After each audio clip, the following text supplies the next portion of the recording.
Ted Brink was a World War II veteran, member at our church, a soldier who saw a lot of loss of life. In fact, Ted told me that 2 times when he was out serving with our military, all the people in his platoon that was out there ended up dying. He was the only one that actually ended up surviving. 2 times that happened.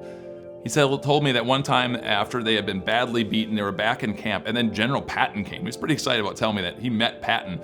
And Patton organized them together, encouraged them, uplifted them, sent them right back to the hill that they just lost, a strategic military position, and they ended up retaking that battle, that hill. Now, Ted told me this, sitting in his living room, very sparsely decorated living room, stacks of magazines and newspapers, and that's all that was really there to keep him company. Ted's wife had passed away a couple years earlier.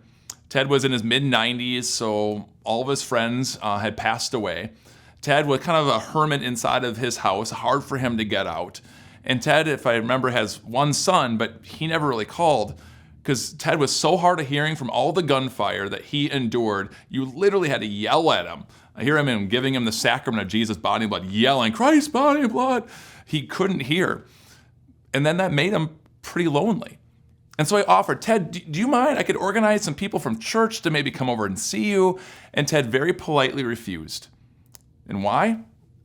Because our military men and women have been so well taught to be self-sufficient, self-reliant, that all of a sudden the devil can use that against them, and they could be pretty lonely. About a year and a half after Ted told me that story about General Patton, he passed away.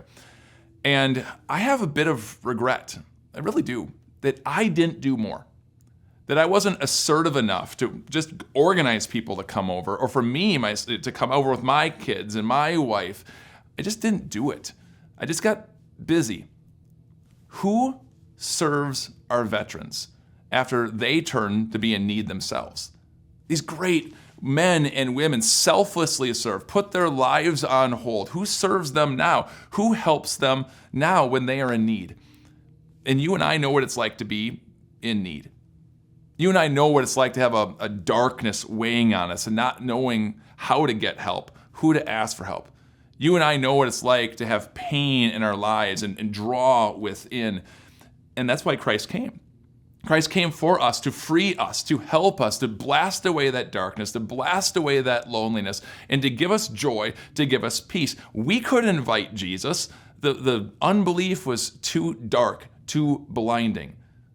But Christ just came to help us and to give us joy and to change our lives. So let's be that to others.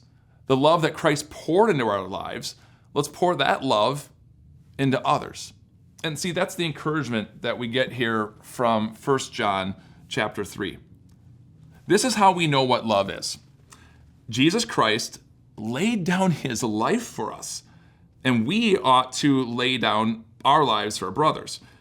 If anyone has material possessions and sees his brother in need but has no pity on him, how can the love of God be in him? Dear children, here's God's encouragement. Dear children, let us not love with words or tongue, but with actions and in truth. God encourages us to help others who are in need. And as we're talking at Veterans Week, what can you do to help a veteran? What veteran do you know in your church or in your community that you could pour love into, that you could pour kindness into?